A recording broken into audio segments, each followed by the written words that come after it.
작가의 오두막에 오신 것을 환영합니다.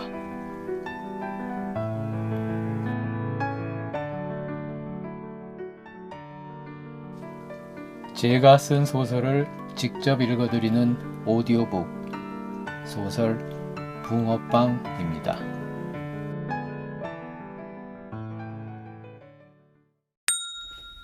그의 행동은 좀 특이하게 보일 수도 있다. 그러니까 이 교재가 필요 없다는 말씀이신가요? 네. 그는 짧게 대답했다. 판매원의 얼굴에 약간 당황해하는 빛이 스쳐 지나갔다. 혹시 어떤 점이 마음에 들지 않으시는지 여쭤봐도 될까요? 제 설명이 좀 부족했을 수도 있으니까요. 판매원은 어떻게든 설득해 보려는 듯 끈기 있게 대화를 이어나가려고 애썼다. 하지만 돌아오는 그의 대답은 그 표정만큼이나 무뚝뚝했다. 마음에 들지 않는 게 아니라 필요가 없다고 말했는데요. 그렇다고 이쯤에서 물러설 판매원이 아니었다. 아까 저한테 이 영어 회화 교재가 초등학교 저학년에게 적합한 교재냐고 묻지 않으셨나요? 이리저리 넘겨보시기도 하고. 그랬죠. 그래서 여러 가지 좋은 점을 말씀드렸는데 갑자기 필요가 없다고 하시니까 제가 좀 당황스럽네요. 그는 여전히 무뚝뚝한 표정에 당황? 내가 당황스럽소. 라는 눈빛으로 판매원을 쳐다보았다. 그거야 그쪽이 지나가는 나를 붙잡고 이 교재가 초등학교 저학년에게 적합하다고 했으니까. 그 말은 사실이었다. 나는 그저 이 앞을 지나가는 중이었는데 내 팔을 잡고 다짜고짜 설명을 시작했던 것도 그쪽이잖아요. 지금까지 5분도 넘게 나를 여기 세워놓고 오도 가도 못하게 만들고 있고. 이 또한 사실이었다. 그거야 아버님께서 제가 처음 말을 걸었을 때 관심을 보이셔서 설명을 하다 보니 그렇게 된 거고요. 이제 판매원의 말투는 약 5분간에 걸쳐 목청 높여 설명했던 노력에 대한 보상이라도 받아야겠다는 듯 약간 따지는 느낌으로 변했다. 아버님? 누가 아버님인데 아까부터 자꾸 아버님이라고 부르는 거요? 네? 판매원의 입에서 정말로 당황한 듯한 소리가 튀어나왔다. 그러나 곧 평정심을 되찾고 감정을 억누르며 설명했다. 베테랑 판매원답게. 아, 참, 아버님도. 요즘 아버님 연배의 남성분들을 아버님이라고 많이 부르잖아요. 여성분들을 어머님이라고 부르고. 아저씨, 아줌마 하는 것보다 정중하고 친근한 게 훨씬 듣기 좋지 않으세요? 많이들 쓰는 표현이에요. 아버님은 아마 별로 익숙하지 않으셔서 그런가 보다. 판매원은 한결 부드러워진 표정으로 미소까지 지으며 다시 대화의 주도권을 잡게 된 자의 여유를 보였다. 그러나 그 여유가 오래 가지는 못했다. 나는 자녀가 없는데 결혼도 안 했고 그런데 아버님이라니요. 판매원은 순간 아무 말도 못했다. 그는 여전히 무뚝뚝한 표정과 목소리로 말했다. 그쪽이 먼저 지나가는 나를 붙든 거 맞죠? 판매원은 부정하지 않았다. 자꾸 아버님이라고 불러서 나는 아버님이 아니라고 말해주려고 했는데 그쪽이 쉬지 않고 계속 말을 하는 바람에 할 수 없이 듣고 있었다니까요. 쉬지 않고 계속 말을 하던 판매원의 입은 이미 굳게 닫혀 있었다. 그리고 너무 열심히 설명하니까 그냥 뿌리치고 가기가 좀 뭐해서 나한테 필요할 수도 있는지 보려고 교재를 들춰본 거고. 그런데 주로 만화로 되어 있어서 이건 나한테는 안 맞는 것 같습니다. 그래도 혹시나 해서 처음 그쪽이 설명했던 대로 초등학생 대상인지 다시 확인해 본 거요. 그는 여전히 무뚝뚝한, 그러나 이만하면 충분한 설명이 되었겠지 라고 말하는 것 같은 표정으로 판매원을 한 번 쳐다보고는 등을 돌려서 그 자리를 떠났다. 판매원은 입을 약간 벌린 채 멍하니 멀어져가는 그의 뒷모습을 바라보기만 했다. 사람을 겉모습으로 판단해서는 안 되는 거야. 그는 속으로 되뇌었다. 40대 아저씨는 다 초등학교 저학년 정도의 아이가 있어야 하고 그 아이들은 영어 회화를 공부해야 한다는 법이라도 있는지, 법까지는 아니어도 그렇게 생각하는 것이 상식인지 도무지 이해할 수 없었다. 게다가 아버님이라니. 하긴 처음 듣는 말도 아니지만 여전히 그다지 듣기 좋지는 않았다. 결혼도 안 하고 애도 없어서 그런 말이 귀에 거슬린다는 의미는 아니었다. 남들이 뭐라 부르든 크게 개의치 않는 자신은 사실 이래도 그만 저래도 그만 별로 신경 쓰지 않는다. 그러나 만일 결혼을 하고 싶지만 뜻대로 되지 않거나 결혼을 했고 아이 가지기를 간절히 바라지만 소원대로 이루어지지 않아 늘 마음이 무거운 사람들이 아버님, 어머님이라고 부르는 소리를 들으면 기분이 어떨까? 퍽이나 정중하고 친근하겠네. 그는 고개를 설레설레 가로저으며 걸음을 재촉했다. 말을 너무 많이 한 탓인지 목이 좀 아픈 것 같았다. 그는 무표정한 얼굴로 인도를 따라 계속 걸었다. 그런데 그의 앞 저만치에 있는 버스 정류장 부근에서 그가 늘 예의주시하는 바로 그 일이 벌어지고 있는 것을 목격하게 되었다. 그가 이런 상황을 결코 그냥 지나칠 리 없었다. 어이, 잠깐! 아까 판매원과 얘기할 때와는 달리 우렁차고 2키 정도 높은 목소리로 그가 외쳤다. 20살 좀 넘어 보이는 젊은 청년이 뒤를 돌아보았다. 요즘 최신 유행으로 추측되는 멋진 스타일로 빼입은 멀끔하게 잘생긴 청년이었다. 나요? 그래, 당신. 왜요? 청년은 기분 나쁘다는 투로 대들듯 대꾸했다. 어디서 다짜고짜 반말이야? 나도 어른인데. 청년의 도전적인 눈빛이 그렇게 말하고 있었다. 그때 그의 손끝이 땅바닥을 가리켰다. 그 꽁초 당장 주워! 방금 전까지의 무표정은 온데간데 없고 그는 무척이나 사나운 얼굴로 청년을 노려보고 있었다. 표정 못지않게 목소리 또한 당장이라도 덤벼들어 물어뜯을 듯이 으르렁거리는 맹수의 그것과 비슷했다. 청년은 그의 기세에 눌려 움찔했다. 하지만 그대로 굴복하기에는 좀 자존심이 상한다고 생각했는지 살짝 소심한 반격을 가했다. 근데 언제 봤다고 반말입니까? 청년의 반격에도 그는 눈썹 하나 까딱하지 않고 즉시 응수했다. 그 꽁초 주워! 요! 마치 이제 됐냐 이 싸가지 없는 놈아 라고 말하는 것 같았다. 곧이어 그래 오냐 네가 원하는 대로 존댓말을 써주마 라는 듯 연타를 날렸다. 네가 함부로 길바닥에 버린 거잖아. 요! 빨리 주워서 쓰레기통에 버려! 요! 불이 꺼지지 않아 연기가 피어오르는 꽁초를 보는 그의 표정이 더욱 무섭게 일그러지고 목소리는 한층 거칠어졌다. 험악해진 분위기를 감지한 청년은 이 또라이 같은 이상한 아저씨와 더 이상 다투어봐야 좋을 게 없다는 것을 본능적으로 깨달았다. 저항을 포기하는 방향으로 재빨리 결론을 내리고는 슬그머니 꽁초를 집어들었다.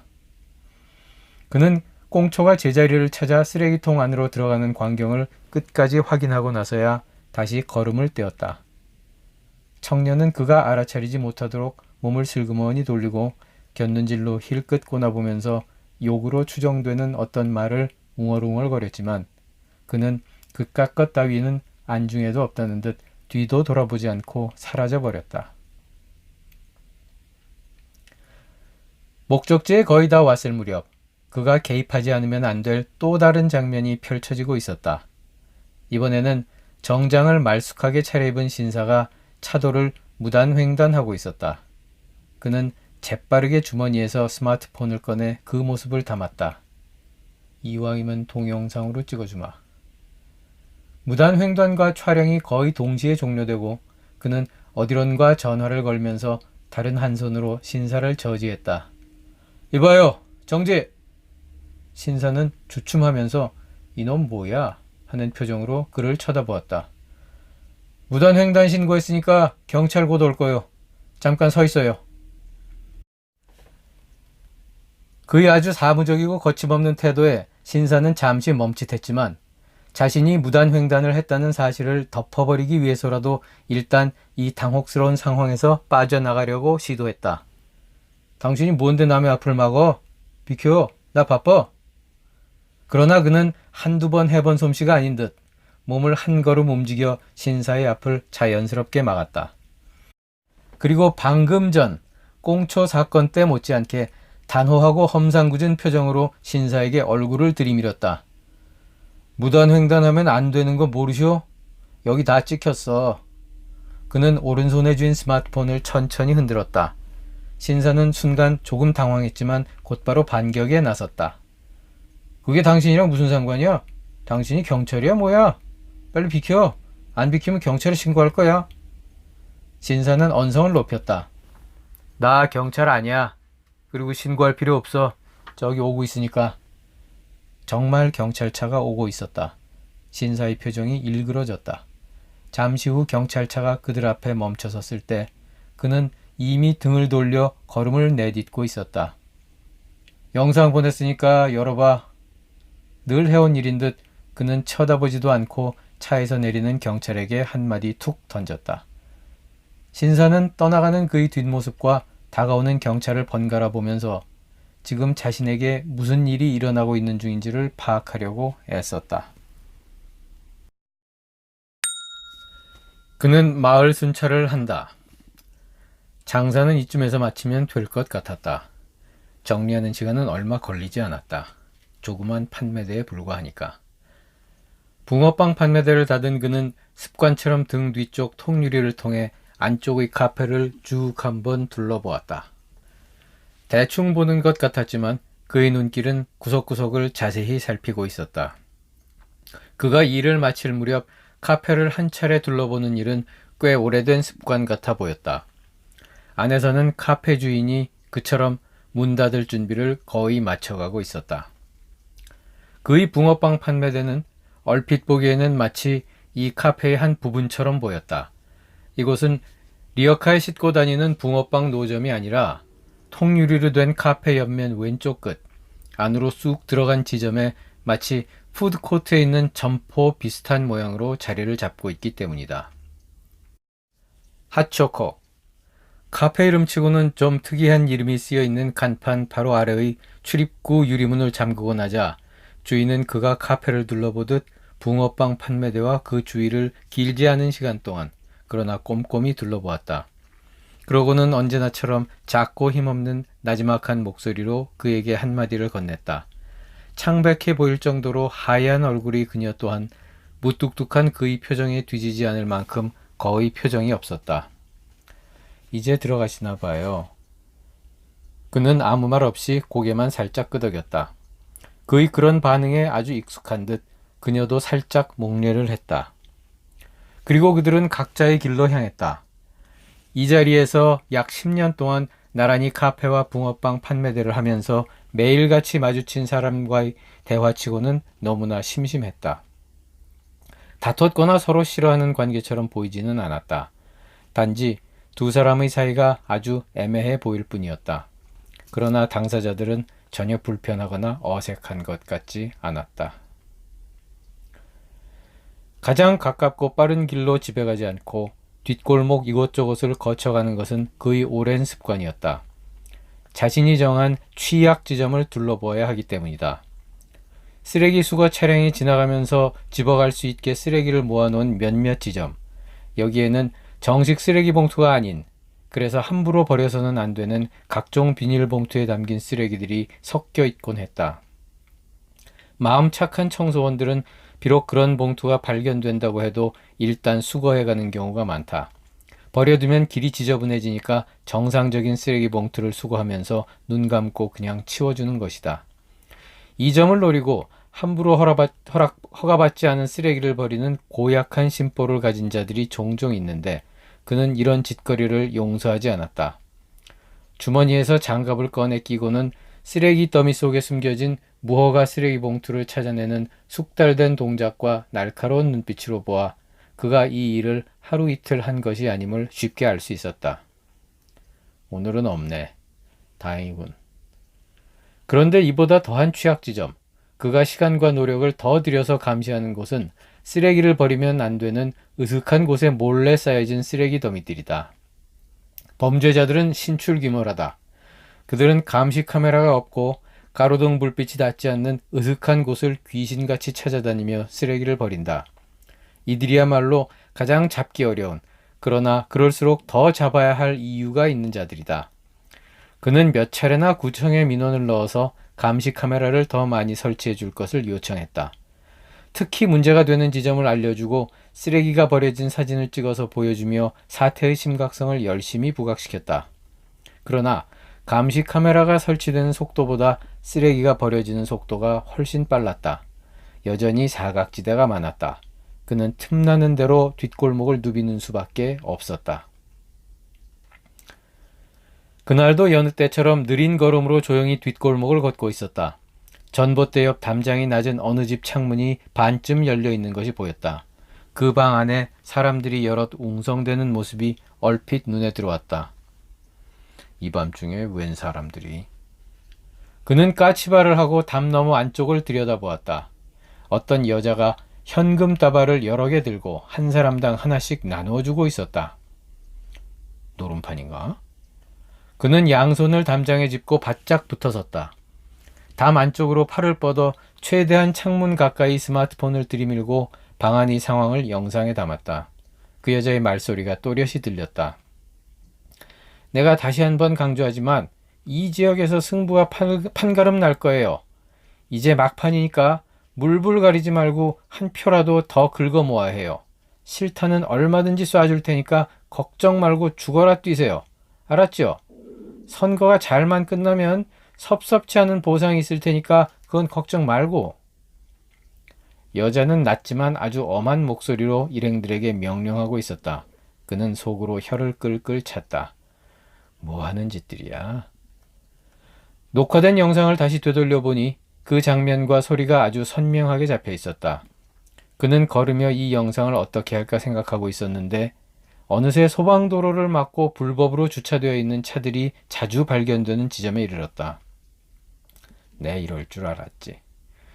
그는 즉시 생활불편신고 앱을 열어 함부로 주차된 차들을 찍기 시작했다. 오늘도 몇 건 하기는 했지만 그래도 그는 쓰레기 무단 투기범들이 애용하는 몇몇 지점을 추가로 도는 데 시간을 좀 더 할애하고 마지막으로 놀이터로 향했다.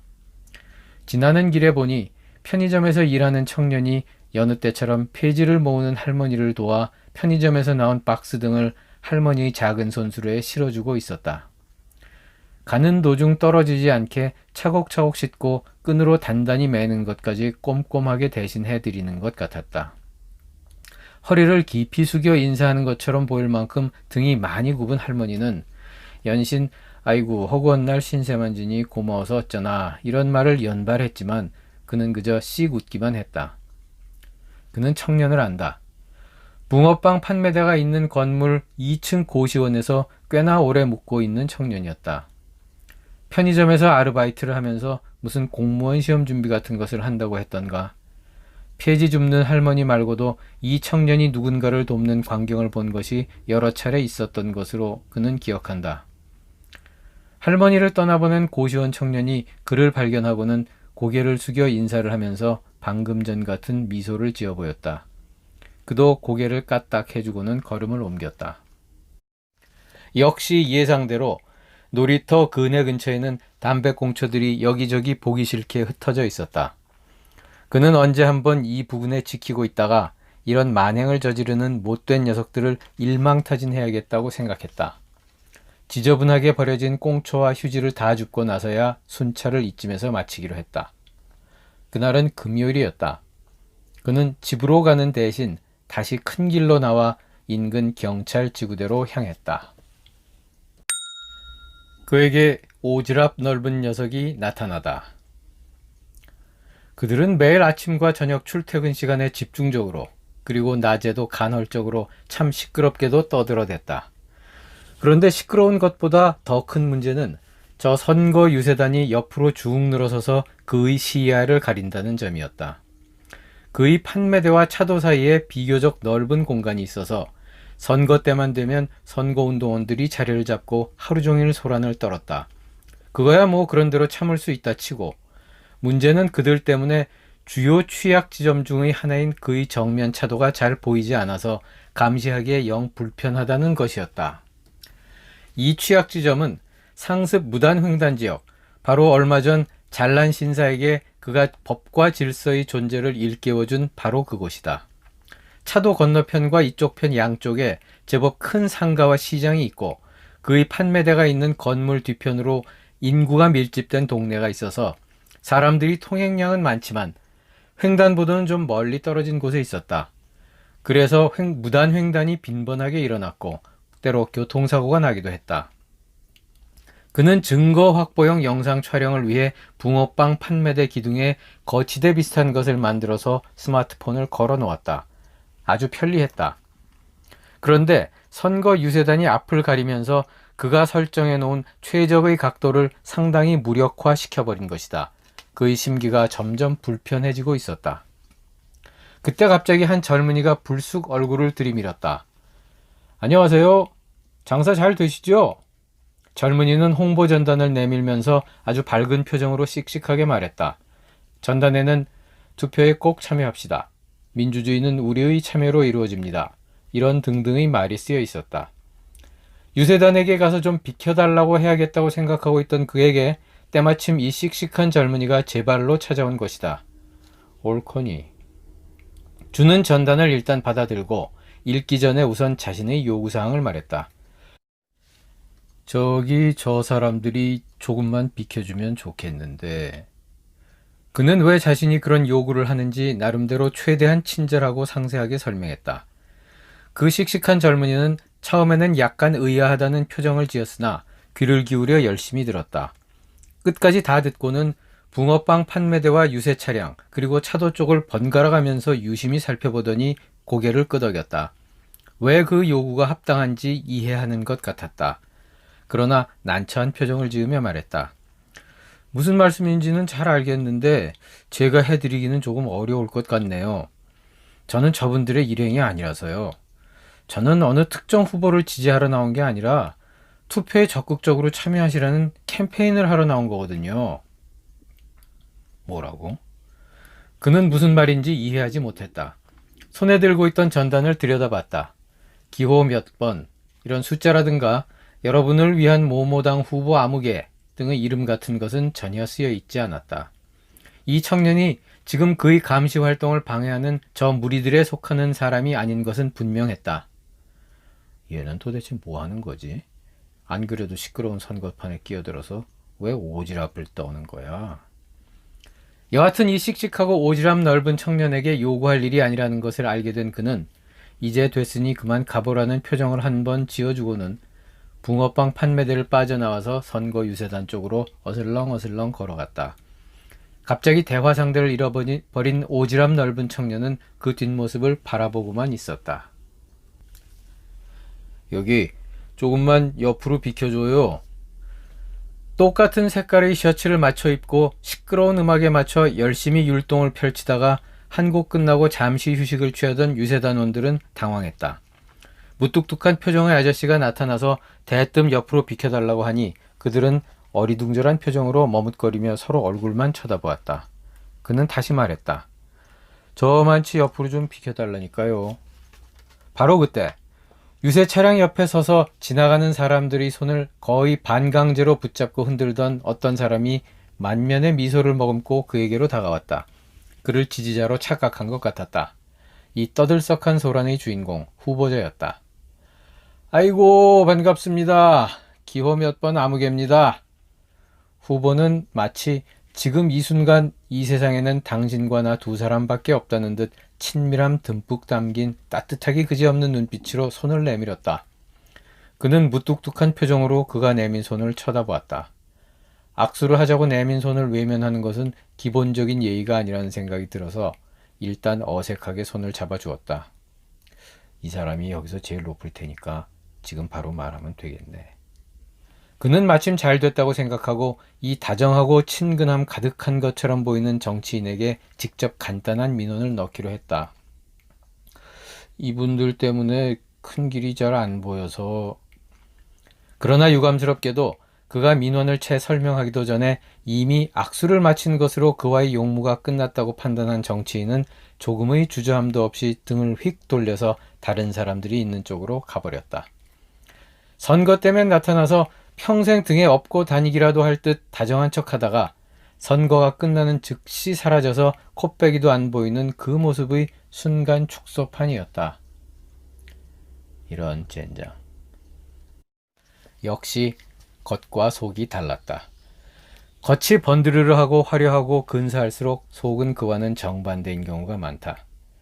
그의 겉표정은 마치 당신을 위해서 무엇든지 다 해줄 수 있다고 말하는 듯 보였지만 속에는 그럴 마음이 조금도 없다는 것을 느낌만으로도 충분히 알 수 있었다.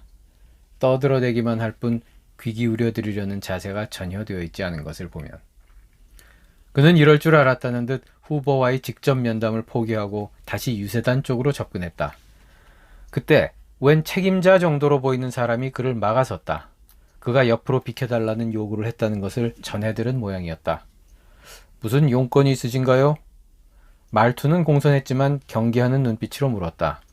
경쟁 후보 진영에서 보낸 회방꾼인지 의심하는 것 같았다. 그는 아까 오지랖에게 설명했던 것보다 더 자세히 이유를 설명했다. 그러나 책임자의 반응은 오지랖과는 너무나 달랐다. 아이 참 이 아저씨 이상한 말씀 하시네. 우리도 이게 다 정해진 법을 지키면서 하는 겁니다. 아니 무단 횡단 감시한다고 선거 유세를 못하게 하는 게 말이 돼요? 책임자는 유동인구가 많은 중요한 목을 차지하지 못한 경쟁 후보 진영에서 그를 보냈다고 확신하는 것 같았다. 다른 남자 한두 명이 더 나타나 그를 가로막았다. 그의 표정이 일그러졌다. 분위기가 다소 험악해지기 시작했다. 선거운동을 하다 보면 사람들이 이성을 잃지. 그 모습을 지켜보던 오지랖 넓은 청년이 생각했다. 아무래도 자신이 나서서 불상사를 막아야겠다고 느낀 듯 양쪽 사이에 재빨리 끼어들었다. 아저씨, 잠깐 가 계세요. 제가 대신 잘 설명해 볼게요. 이런 일로 다투고 싶지는 않았던 그는 일단 오지랖의 중재에 맡기고 붕어빵 판매대로 돌아왔다. 오지랖이 판매대를 가리키다가 큰 길을 가리키다가 하면서 뭔가를 그들에게 열심히 설명하고 있는 모습을 지켜봤다. 오지랖은 마치 자기 일처럼 꽤나 열성적으로 그들을 설득하는 듯 보였다. 한동안 무슨 말인지 주고받더니 잠시 후 유세 차량과 쭉 늘어선 사람들의 위치가 조금 변하는 것이 보였다. 그의 촬영 장비가 완벽하게 시야를 확보하지는 못했지만 그 정도면 그런대로 나쁘지 않았다. 어차피 며칠 후면 저 시끄러운 사람들은 사라질 테니까 조금만 참자고 그는 생각했다. 그때 오지랖이 밝고 씩씩한 모습으로 다시 나타났다. 저분들과는 안면이 좀 있거든요. 아저씨에 대해서 오해하고 있었나 봐요. 선거 때만 되면 사람들이 왜 그렇게 예민하고 날카로워지는지 원. 전쟁이 따로 없어요. 조금이라도 신경 쓰인 일이 생기면 다 상대방에서 음모를 꾸민 거라고 단정해버린다니까요.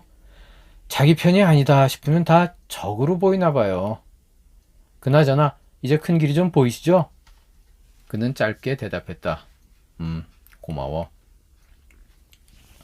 그러나 오지랖은 그렇게 간단하게 그들의 인연을 끝낼 생각이 없는 것 같았다. 방금 전까지 열심히 하던 선거 참여 캠페인인지 뭔지는 할 생각도 않고 아저씨의 시민의식이 놀랍다느니 아저씨 같은 분이 많아야 세상이 좋아진다느니 뭐 그런 거창한 얘기들을 늘어놓으며 그에게 신뢰와 친근감 가득한 눈길을 보냈다. 그는 슬슬 불편해지기 시작했다. 거창한 얘기가 나오면 그는 늘 불편함을 느낀다. 지금이 그런 상태였다. 그런데 오지랖이 다시 본론으로 돌아오면서 그로 하여금 심하게 불편함을 느낄 만한 결정적인 말을 던졌다. 아저씨는 당연히 투표하실 거죠? 아저씨 같은 분이라면 당연히 그러시겠죠. 투표에 적극적으로 참여하는 것이야말로 진짜 중요하다고 생각하지 않으세요? 그는 이 씩씩하고 순수하며 타협도 잘하는 오지랖 넓은 청년에게 솔직히 대답해야만 한다고 생각했다. 글쎄, 그의 미지근하고 무덤덤한 반응에 오지랖은 의외라는 표정을 지었다. 이렇게 준법 정신이 투철하고 높은 시민의식을 지닌 훌륭한 분이 어떻게 그런 무책임한 말씀을, 이라고 생각하는 것처럼 보였다. 그는 이 불편한 상황을 빨리 끝낼 요량으로 약간의 설명을 덧붙였다. 저 사람들 실제로는 어떤 사람들인지 잘 모르니까. 그는 손가락으로 벽에 붙은 벽보를 가리켰다. 나란히 붙어있는 사진 속 후보들은 하나같이 인자하고 온화하고 선한 표정으로 이 한 몸 바쳐 국민들을 위해 헌신과 봉사를 아끼지 않겠다는 결의를 보이고 있었으며 벽보에 쓰여있는 말들은 구구절절 지당하신 말씀뿐이었다. 적어도 겉보기에는 흠잡을 데가 없었다. 꽁초나 쓰레기를 함부로 버리고 무단하는 놈들 중 대부분이 겉보기에 멀쩡하고 말도 잘하지. 그는 생각했다. 그리고 이왕 말을 내뱉은 김에 이 부담스러운 대화를 빨리 끝내기 위해서 한마디 덧붙였다. 누군지도 모르면서 어떻게 지지하고 자시고 하나. 그리고 말이야, 그렇게 잘 모르면서 대충 찍으면 나중에 내가 누구 찍었는지 기억도 못해. 그들이 대화가 시작된 이래, 아니 이제껏 살면서 그가 표명한 가장 긴 정치에 관한 의견임에 틀림없는 발언을 했다. 이 말을 들은 오지랖은 놀라워하는 표정으로 그를 바라보았다.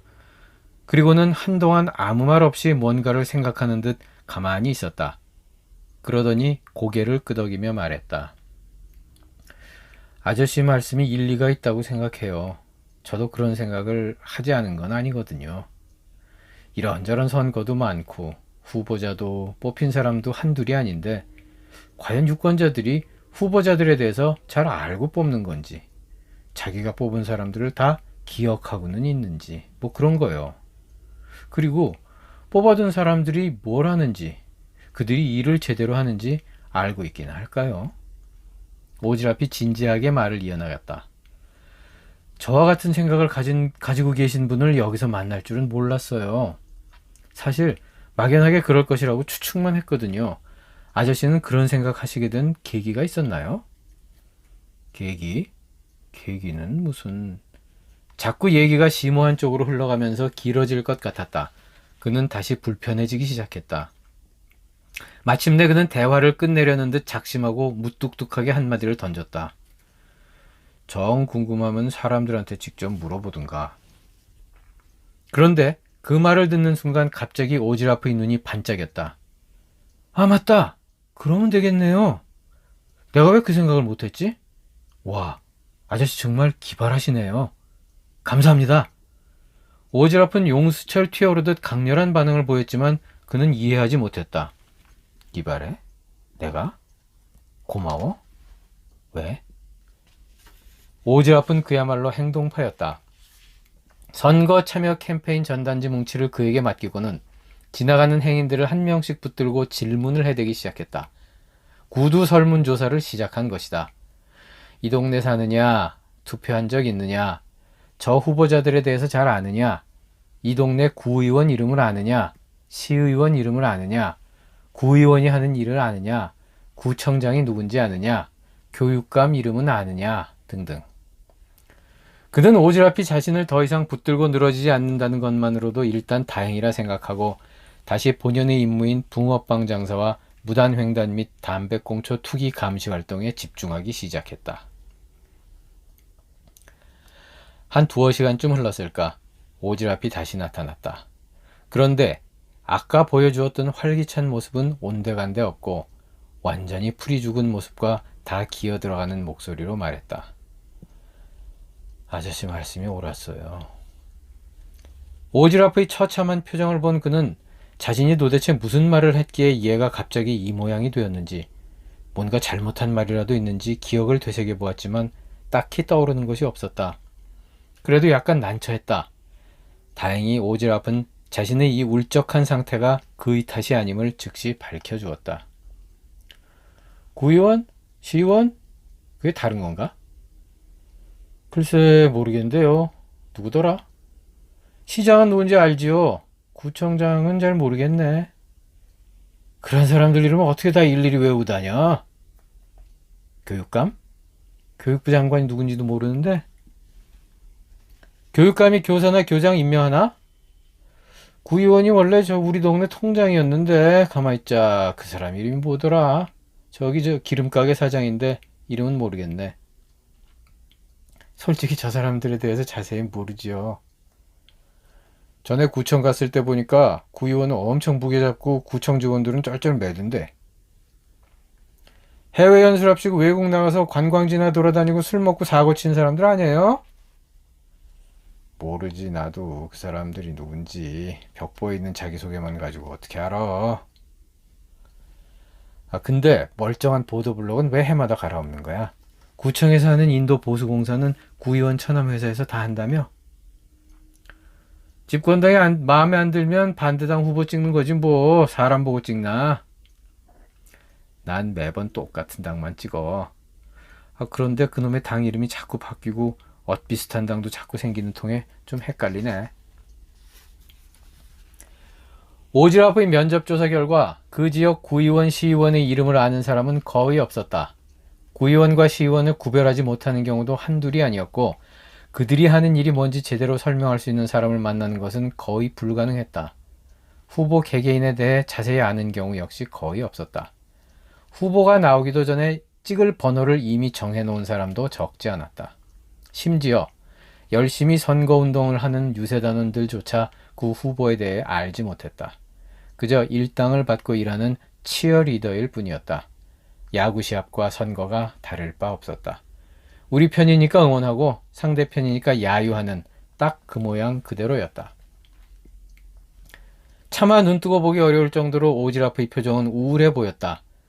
그는 예전에 나라 잃은 우리 조상들의 표정이 아마도 저랬을 것이라고 짐작했다. 자신이 괜한 말을 해서 이 지경이 된 것 아닌가 하는 자책감이 약간 들었다. 뭔가 위로를 해주어야 할 것 같았지만 딱히 해줄 말이 없었다. 그래서 갓 구워낸 붕어빵을 그에게 건네주었다.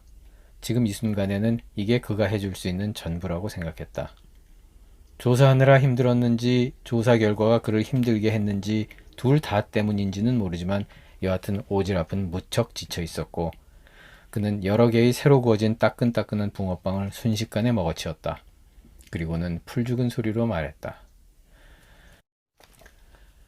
이런 선거가 정말 필요하기는 한 건지 좀 깊이 생각해 봐야겠어요.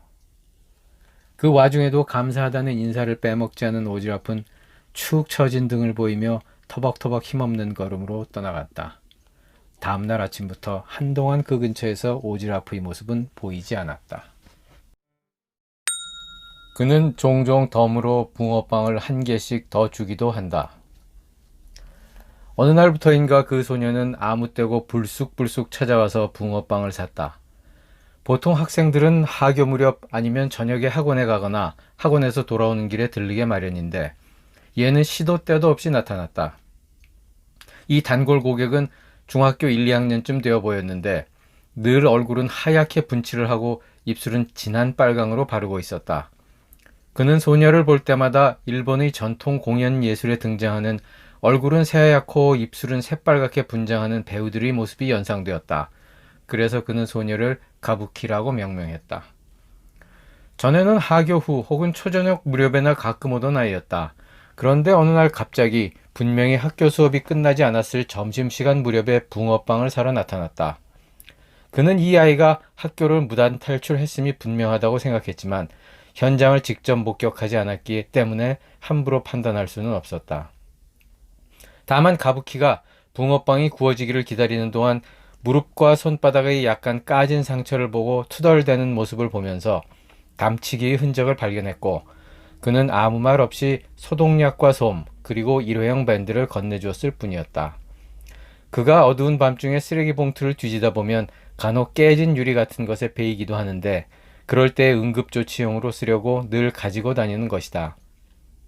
소녀는 동그란 눈을 똑바로 뜨고 그를 잠시 바라보더니 아주 작은 목소리로 고맙습니다 하고는 어설픈 솜씨로 상처를 치료한 후 붕어빵 봉지를 쥔 채 학교 쪽으로 달려갔다. 그 소녀는 담치기에 별 소질은 없는 듯 했다. 후에도 몇 번이나 그의 비상의약품을 축냈다. 그러나 담치기는 꾸준히 계속했다. 그날도 가부키는 붕어빵 한 봉지를 사고 덤으로 받은 한 개를 맛있게 먹고 있었다. 너무나 맛이 있었는지 단팥이 입가에 묻은 줄도 모르고 봉지 속의 것을 꺼내 하나 더 꺼내 먹은 후 늘 하는 대로 또 올게요 라고 인사를 하고는 떠나려고 했다. 그는 손을 번쩍 들어서 가부키에게 멈추라는 신호를 보냈다. 티슈를 한 장 건네주었다. 입 주위를 닦는 신용을 해보이자 가부키는 멋쩍은 듯 히히 웃으며 입가를 닦고는 학교 방향으로 내달렸다. 이제 가부키는 그의 티슈까지도 축내기 시작했다. 가부키가 떠나자마자 그의 티슈를 종종 축내는 또 다른 손님이 등장했다. 안녕하세요. 옥탑방 페인이었다. 이 건물 2층은 고시원이고 그 위 옥상에는 그가 주방 겸 창고로 쓰는 작은 공간과 그 옆에 옥탑방이 하나 있는데 이 친구는 거기에 살고 있었다. 그는 반죽을 하거나 팥을 삶으러 혹은 밀가루 등의 재료를 쌓으려고 옥상에 수시로 드나드는데 그때 반쯤 열린 창문으로 들여다보이는 이 페인의 모습은 늘 한결같았다. 항상 컴퓨터 모니터 앞에 앉아 쉴 새 없이 키보드를 두드려대고 있는 일관된 모습. 하지만 페인의 모습이 늘 같은 것처럼 보여도 자세히 관찰해보면 두 가지로 나뉜다는 것을 발견한 것은 한참 후였다.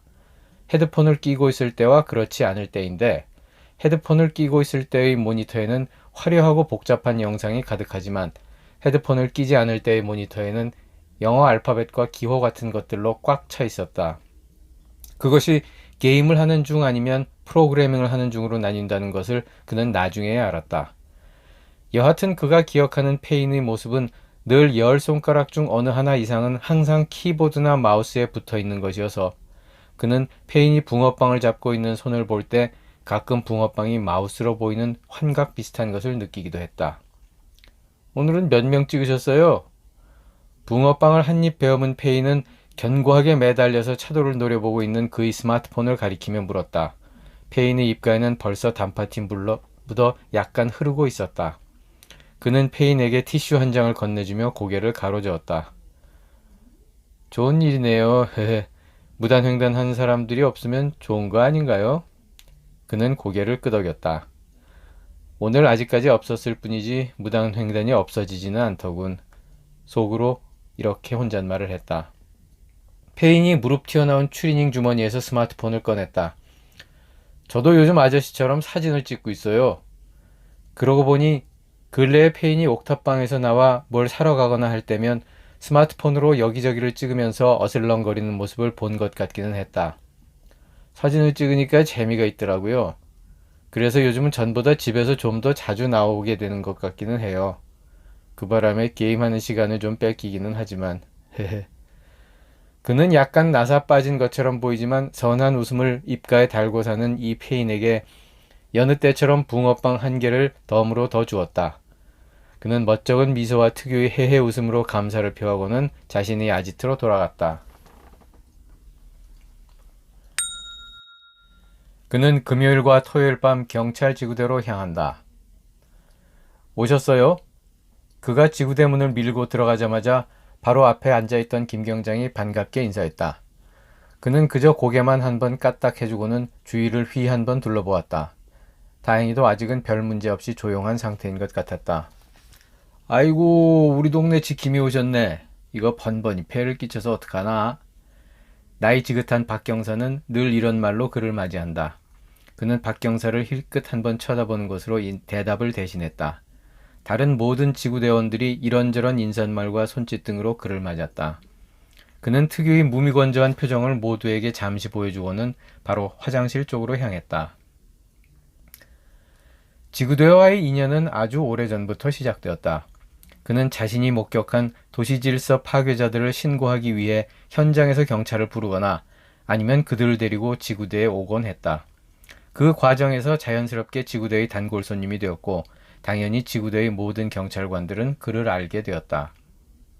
그러나 누구도 그와 길게 대화를 나누어 본 적이 없었다.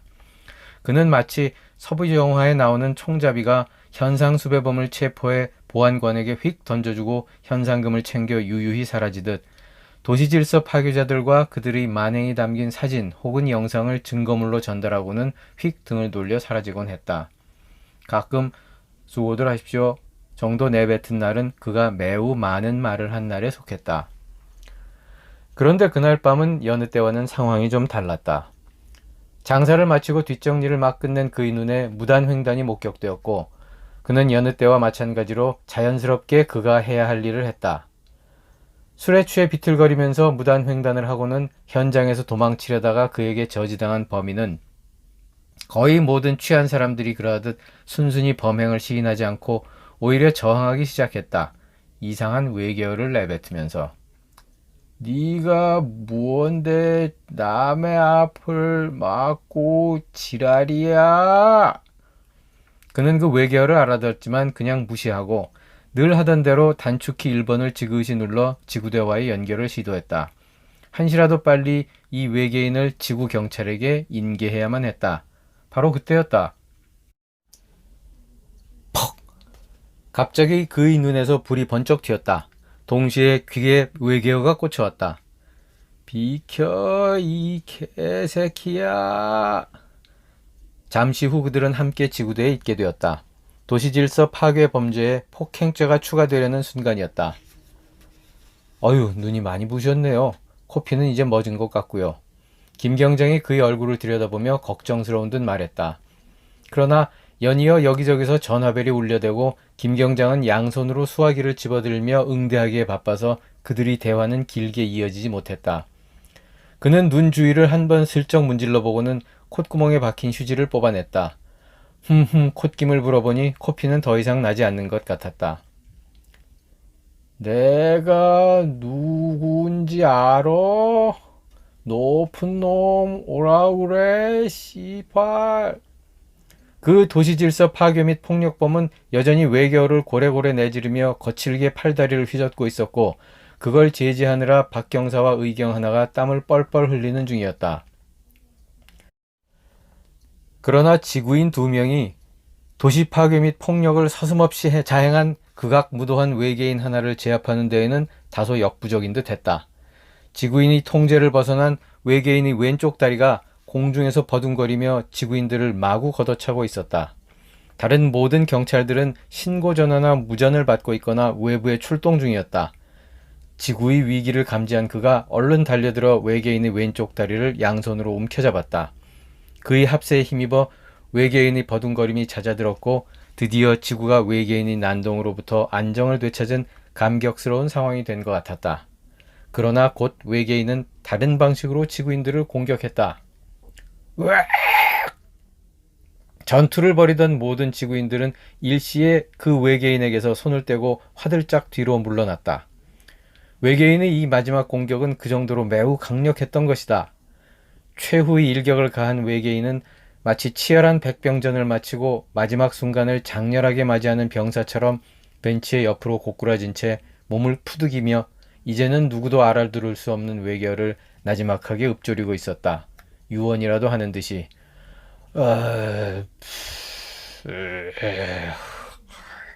그리고는 마침내 숨을 거두었 아니 잠에 골아 떨어졌다. 마침내 지구의 평화가 찾아왔다. 그러나 그 평화는 겨우 몇 초간만 지속될 수 있었다. 우당탕탕 지구대 문이 거칠게 열렸다. 저 새끼가 나를 먼저 때렸다니까. 네가 먼저 소주잔 집어던졌잖아. 신고를 받고 충돌한 경찰들과 한 무리의 사람들이 뒤엉켜서 지구대로 들이닥쳤다. 그들은 경찰의 제지에도 아랑곳하지 않고 당장이라도 다시 치고받을 듯 서로 으르렁대고 있었다. 바로 그 뒤를 따라 두 젊은 여성이 울며불며 뛰어들어왔다. 이상한 놈들이 자기네를 막 붙들고 늘어진다면서 빨리 잡아달라고 호들갑을 떨었다. 방금 전까지 외계인과의 사투를 벌이던 박경사는 그 이상한 놈들을 잡으러 지구대 밖으로 달려나갔고 박경사를 도와 지구를 구하던 의경은 이제 패싸움꾼들 사이에 서서 그들을 가로막느라 바빴다. 각종 신고로 전화벨은 쉴 새 없이 울어대고 무전기는 계속 칙칙거리면서 어디 지원바람 뭐 이런 요청을 계속 쏟아냈다. 거의 아수라장이었다. 금요일 밤의 이 지구대는. 그는 이 아수라장을 천천히 둘러보았다. 그리고는 슬그머니 몸을 일으켰다. 난장판을 우회해서 화장실 쪽으로 들어갔다가 다시 나온 그의 손에는 휴지와 걸레 등이 들려 있었다. 그는 길길이 날뛰는 사람들 사이로 요령껏 움직이며 아까 외계인이 그를 향해 쏟아부은 폭탄의 잔해를 닦아냈다. 청소가 끝날 무렵 여성 외계인으로 추정되는 물체가 음냐음냐라는 외계어를 중얼거리면서 경찰의 등에 업혀 지구대로 실려왔다. 아이씨, 차에서 토했어. 바빠 죽겠는데. 외계인을 업어서 이송해온 경찰의 입에서 한숨 섞인 푸념이 흘러나왔다. 그는 새 휴지와 걸레를 챙겨서 문이 열린 채 세워진 순찰차로 향했다. 이날 이후 매주 금요일과 토요일 밤이면 휴지와 걸레 등 청소도구를 들고 지구대 안팎을 바쁘게 왔다 갔다 하는 그를 볼 수 있었다. 그는 정말 바빠 보였다.